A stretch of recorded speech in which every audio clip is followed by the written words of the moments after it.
नमस्कार दोस्तों, मैं विजय कुमार गुप्ता इस समय मौजूद हूँ कालचिनी ब्लॉक क्षेत्र के राजा भातखावा अंतर्गत बक्सा फोर्ट क्षेत्र में। आप मेरे पीछे जो ये स्ट्रक्चर देख रहे हैं, ये ऐतिहासिक बक्सा फोर्ट है, जिसके लिए तमाम जयगांव वासी ही नहीं पूरे दुनिया में ये विख्यात है। लोग इसे काफ़ी लोग यहाँ पे देखने के लिए आते हैं। ऐतिहासिक बक्सा फोर्ट है। आज आने का उद्देश्य यह है दोस्तों, कुछ दिन पहले हम लोगों ने सोशल मीडिया में एक पोस्ट देखा था। आप सभी के समक्ष उस पोस्ट को हम लोग ने टेलीकास्ट भी किया था। जब हम लोगों के पास वो वीडियो हम लोगों के पास पहुंचा था, तमाम लोगों ने उसे देखा था। एक व्यक्ति जो मरीज था, उसे ले जाने के लिए यहाँ पे सुविधा ना होने के कारण उसे बांस या बम्बू या कोई लकड़ी के सहारे कुछ कपड़े से स्ट्रेचर बना के उसे हॉस्पिटल ले जाने की व्यवस्था की जा रही थी। और उस समय अपील भी किया जा रहा था कि मदद किया जाए, बेसिक फैसिलिटीज़ उन्हें मिले। वो विजुअल्स आप लोगों के समक्ष साझा भी हम लोग किए थे। दोस्तों, आज आने का उद्देश्य एक और है कि कुछ समय पहले आप लोगों ने देखा था कि अलीपुरद्वार जिला प्रशासन और कालचिनी ब्लॉक प्रशासन के तरफ से एक बहुत ही बड़ा अनोखा प्रोजेक्ट पालकी एम्बुलेंस शुरू किया गया था। पालकी एम्बुलेंस का आप लोगों को बता दें दोस्तों, पूरे मीडिया जगत में उसका तारीफ हुआ था, लोगों ने भी वेलकम किया था। यहाँ तक कि माननीय मुख्यमंत्री ममता बनर्जी जी ने भी इसका स्वागत किया था, तारीफ किया था। और डिस्ट्रिक्ट प्रशासन, ब्लॉक प्रशासन को इसके लिए धन्यवाद भी दिया गया था। लेकिन दोस्तों, ये जो सोशल मीडिया में ये जो विजुअल्स आया था, उसके बाद में ये सोचने पे मजबूर कर दिया कि क्या पालकी एम्बुलेंस जो प्रशासन द्वारा शुरू किया गया था, क्या वो सक्सेसफुल हुआ कि नहीं। क्योंकि जब तक हम लोग लोगों से बात नहीं करेंगे, जब तक हम लोग लोगों के पास नहीं पहुंचेंगे, तब तक हम लोग को पता नहीं चलेगा कि आखिर ग्राउंड रियलिटी क्या है। तो लिहाजा हम लोग इस समय ग्राउंड रियलिटी के लिए हम लोग यहाँ पे पहुँचे हैं। कुछ लोगों से हम लोग बात करेंगे और आप सभी के समक्ष विजुअल साझा करेंगे। और दोस्तों, हमारे साथ यहीं के स्थानीय एक युवा हैं, एक भैया हैं, जिनसे हम लोग बात करेंगे। नमस्कार दाजू। नमस्कार, विकास थापा हूँ और मेरा एक एनजीओ भी है, बक्सा विकास अभियान बोलकर। मैं उसमें संलग्न भी, उसका मैं सचिव हूँ। अच्छा, आप कौन से गांव से? यहाँ बक्सा फोर्ट एरिया इधर से? मैं बक्सा फोर्ट एरिया ही है, सामने में खटलाइन बोलकर है, लेप्चा के थोड़ा सा नीचे, वहीं से हूँ। अच्छा, यहाँ पे किस तरह का समस्या है ये बताइए। पेशेंट को लेकर किस तरह का समस्या है? पेशेंट को लेकर जो हॉस्पिटल जाने के लिए है ना, ये तो बहुत बड़ी समस्या है। क्योंकि यहाँ से 0 पॉइंट तक ले जाना, पीठ पर ढोकर ले जाने के लिए, और रास्ता का स्थिति भी अभी तो अच्छी नहीं है। विशेष करके ये बारिश के मौसम में लैंडस्लाइड होता रहता है, इसलिए इस स्थिति में पेशेंट को यहाँ से नीचे ले जाने के लिए बहुत बड़ा प्रॉब्लम हो रहा है। अच्छा, ये बताइए कि कुछ समय पहले एक हम लोगों ने प्रोजेक्ट देखा था प्रशासन द्वारा, पालकी एम्बुलेंस। क्या इसका फ़ायदा लोगों को हो रहा है ना? इससे तो मतलब फ़ायदा तो नहीं हो रहा है, क्योंकि उसमें ऐसा है ना कि वो पालकी ऑलरेडी 2 क्विंटल से ज़्यादा है, और उसको 2 क्विंटल का भार उठाने के लिए कम से कम 4 आदमी चाहिए। और उसमें एक पेशेंट बैठ जाएंगे तो 2.5 क्विंटल से 3 क्विंटल मोटा मोटी हो जाएगा, और इसके लिए तो आदमी को उठाने के लिए 6 से 8 आदमी चाहिए। क्योंकि यहाँ का रास्ता तो इतना संकीर्ण है कि इतना कॉन्जेस्टेड है कि जहाँ पर हम लोग 2 आदमी भी नहीं चल पाते हैं, तो उसमें और 8-10 आदमी पालकी को उठा कर ले जाने में संभव ही नहीं है। तो देखा ये भी गया था कि प्रशासन द्वारा उसको मॉडिफाई करने की कोशिश की गई थी कि उसे कुछ हल्का कर दिया जाए ताकि लोगों का सुविधा हो। उसके बाद भी कुछ इससे फ़ायदा नहीं हुआ? नहीं, अभी तक तो उसका पालकी का तो यूज ही नहीं हो रहा है एकदम। तो मतलब प्रशासन की तरफ से इधर कहीं पे पालकी एम्बुलेंस यहाँ पे जो बनाया गया है, वो यहाँ पे उपलब्ध है कि नहीं? जी है, उपलब्ध है। ये सामने में एक कम्युनिटी हेल्थ सेंटर है, वहाँ पर भी है, और लेप्चा में भी एक दिया गया है। लेकिन उसका उपयोग पेशेंट को ढोने के लिए तो नहीं हो रहा है, वो जस्ट दिखाने के लिए हो गया है। तो इसका सॉल्यूशन क्या है? आपको क्या लगता है सॉल्यूशन क्या है? सॉल्यूशन तो यही है कि अगर सरकार चाहे तो मोटरेबल रोड यहाँ तक ला दें, तो सबसे समस्या का सबसे बोलते हैं, क्या बोलते हैं, सिंपल प्रॉब्लम सॉल्व हो जाता। और जिस तरह से आज पासाङ लामा सर ने और उनके सहयोगियों ने जिस तरह से यहाँ के 8 ग्रामीणों को ये आर्टिस्ट टीचर देकर जो सहयोग किया है, इससे भी निश्चित रूप से यहाँ के आदमियों को फ़ायदा मिलेगा। तो आने वाले दिन में क्या आशा करते हैं कि इसी तरह से प्रशासन भी कुछ स्ट्रेचर जो है मतलब हेल्थ सेंटर और तमाम एनजीओज जिस तरह से काफ़ी जगह देखा जाता है कि एम्बुलेंस ही दिया जाता है, तो यहाँ पे स्ट्रेचर ही दे दिया जाए जिससे लोगों को ले जाने ले आने का सुविधा हो जाए कम से कम। निश्चित रूप से आज इस जो पासाङ लामा सर जी ने जो सहयोग किया है, इसको देखकर प्रशासन को भी सीख लेना चाहिए कि यहाँ पर जो कि पालकी एम्बुलेंस नहीं, यहाँ पर जो यहाँ का भौगोलिक स्थिति को देखकर किस तरह का क्या बोलते हैं इक्विपमेंट्स चाहिए, वो उसी तरह का प्रोवाइड करना चाहिए।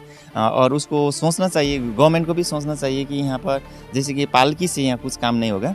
अगर होगा तो पहली बात तो मेरा यही है कि एक एम्बुलेंस रोड यहाँ तक हो जाए, और नहीं होता है तब तक के लिए अल्टरनेटिव स्ट्रेचर ही देने से ही अच्छा होता है। धन्यवाद भैया, आप हमसे बात किए।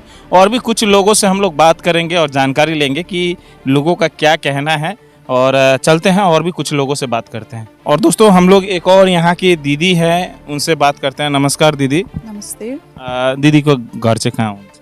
मेरो सदर बजारमा। यो भन्नुहोस् कि यो क्षेत्रमा तपाईँको पहाड यो क्षेत्र पर्छ, यहाँ चाहिँ पेसेन्टहरू लिएर कस्तो प्रब्लम हुन्छ तपाईँहरू? हामीलाई हाम्रो यहाँको क्षेत्रमा चाहिँ पेसेन्टहरू लिएर जाँदाखेरि कस्तो हुन्छ भन्ने कुरा हामीले अस्ति फेसबुकमा छोडेको थियौँ होइन, लाइभमा। अनि अब बाटोघाटो राम्रो छैन, अनि मेन जुन चाहिँ कुरोको प्रब्लम थियो त्यो आज हामीले ह्यान्डल गरेका छौँ है, दाजुको थ्रुबाट, उहाँको टिमको थ्रुबाट। अनि मेन हाम्रो समस्या चाहिँ त्यही थियो, अब बिमारीहरू भयो भने राति लानुपर्ने, अब रातमा हुन्छ दिनमा हुन्छ होइन। अब बिमार त अब यति बेला हुन्छ भनेर त भन्नु सक्दैन कसैले पनि। अनि अब अचानक हुँदाखेरि पनि अब हामीलाई धेरै कुरोको असुविधा थियो। तर अब अहिले हामी एकदमै खुसी छौँ कि पासाङ दाजुको टिमबाट जुन चाहिँ हामीले स्ट्रेचरहरू पाएका छौँ, अनि जुन चाहिँ यो के भन्छ रेनकोटहरू उहाँले दिनुभएको छ, जो वर्षाको बेलामा बोक्दाखेरि रेनकोट लगाउने, यो सबै सुविधाहरू पाएर हामी खुसी छौँ। उहाँले एउटा सामाजिक उयसबाट चाहिँ हामीलाई हेल्प गर्नुभएको छ होइन। यो कुनै पार्टी पोलिटिकलको कुरा होइन। यो जसले जतिले यो भिडियोहरू हेर्छन्, यो जतिले यो भिडियोहरू हेर्छ, यो चाहिँ यसलाई चाहिँ एउटा पार्टी पोलिटिकलको उसमा चाहिँ नेगेटिभ पोइन्टमा चाहिँ कोही पनि नजाओस् होइन। यो चाहिँ एउटा समाज सेवाको थ्रुबाट उहाँले गर्नुभएको छ। अनि यही छ समस्याहरू चाहिँ मेन कुरो। अब तपाईँहरूले देख्नुभयो अब कस्तो प्रकारले पेसेन्टलाई लाँदै थियो भन्ने कुरोलाई तपाईँले देख्नुभएको छ। धेरै दुःखको कुरा छ कि अस्ति जुन चाहिँ पेसेन्टको हामी भिडियो हेर्नु पायो, त्यो पेसेन्ट आज हाम्रो बिचमा छैन। तर हेर्नुमा यो पनि आएको थियो कि प्रशासनबाट पाल्की एम्बुलेन्सको एउटा फेसिलिटी यता पहाड क्षेत्रको लागि गरिरहेको थियो। के त्यसको एडभान्टेज, केही त्यसको फाइदा तपाईँहरूले पाउँदैछ, गाउँको मान्छेहरू पाउँदैछ? त्यो पाल्की दिनुभयो होइन। अब जसले पनि दिनुभयो, पार्टी थ्रुबाट होस् या गभर्मेन्ट थ्रुबाट, जुनै पनि थ्रुबाट दिएको होस्, तर उहाँहरूले कुनै पनि नराम्रो कुरो सोचेर दिनु भएन होइन। हाम्रो गाउँको फाइदाको लागि नै दिनुभयो। तर यति नै हो, मैले अगाडिको योभन्दा अगाडिको वार्तालापमा पनि भनेको थिएँ, हामी यहाँको बासिन्दाहरूलाई चाहिँ त्यो पाल्की चाहिँ कम्फर्टेबल भएन, किन हामी सेटिस्फाई हामी भएनौँ। किनभने त्यो पाल्कीलाई चाहिँ 8 जनाले बोक्नुपर्छ, त्यतिको ओजनदार छ त्यो चाहिँ। अनि अब पेसेन्ट हालेर बोक्दाखेरि त अब यस्तो खालको बाटोमा 8 जना मान्छे त हिँड्न सम्भव छैन, त्यो त इम्पोसिबलको बात हो, जस्तो प्रकारको बाटोघाटो छ होइन हाम्रो यहाँनिर। अनि त्यो पाल्की चाहिँ अहिले हाम्रो गाउँमा चाहिँ कुनै पनि अब युजमा चाहिँ आएको छैन। त्यो चाहिँ अब एउटा युजलेस जस्तो भएर बसिरहेको छ। अनि त्यो चाहिँ ल्याएर हामीलाई त्यो दिएर चाहिँ हामीलाई कुनै पनि फाइदा चाहिँ भएको छैन। एटलिस्ट जे होस्, उहाँहरूले यहाँको परिस्थितिलाई हेरेर दिनु त भयो, तर त्यो चाहिँ अहिले काममा चाहिँ आएको छैन।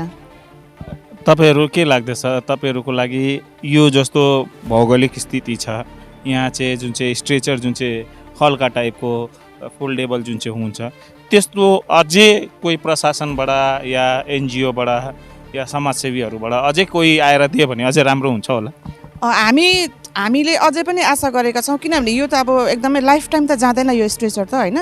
अनि यो चाहिँ अब हुनसक्छ अब राम्रोसँगले त्यसलाई मेन्टेन गरेर चलायो भने हुनसक्छ 4-5 साल जानुसक्छ होइन।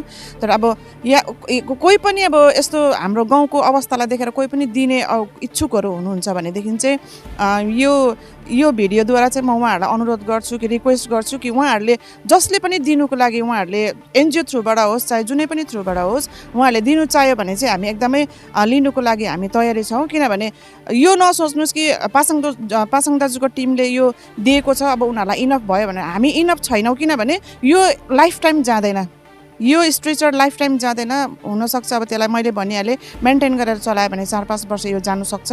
त्यसको बादमा त फेरि हामीलाई चाहिन्छै, किनभने अब बिमारी 1 महिनामा हुनसक्छ, 3-4 जना पनि बिमारी हुनसक्छ, 3-4 जना मान्छेलाई पनि बोकेर लानु पर्यो होइन। अब त्यस्तो कारणले गर्दाखेरि चाहिँ हामीलाई अझै कोही पनि इच्छुक हुनुहुन्छ भनेदेखि चाहिँ हामी उहाँहरूप्रति चाहिँ एकदम धन्यवादी हुन्छौँ। अनि उहाँहरूले दिनुभयो भने हामी ह्यान्डल गर्नको लागि तयारी छौँ।